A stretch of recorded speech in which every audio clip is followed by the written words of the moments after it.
Do you know who Charles Scrivener is? Charles Robert Scrivener is a surveyor who surveyed the borders of ACT. He was born in New South Wales in 1855.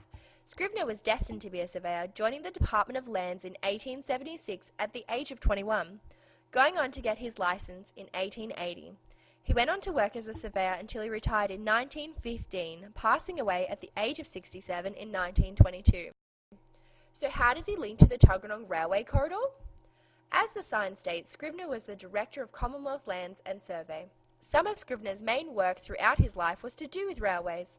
Scrivener and his team surveyed railway lines to Yass, Jervis Bay, and to connect Canberra to existing Goulburn and Cooma railways. The Tuggeranong Railway Corridor is a section of railway that follows the line of and defines the original border of ACT.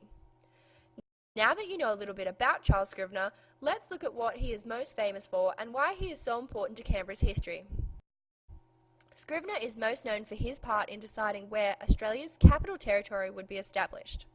Australia's capital territory was originally known as the Federal Capital Territory until 1938.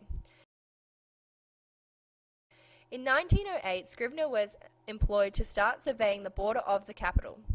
Scrivener and his team worked 16 hours a day for 2 months surveying the land.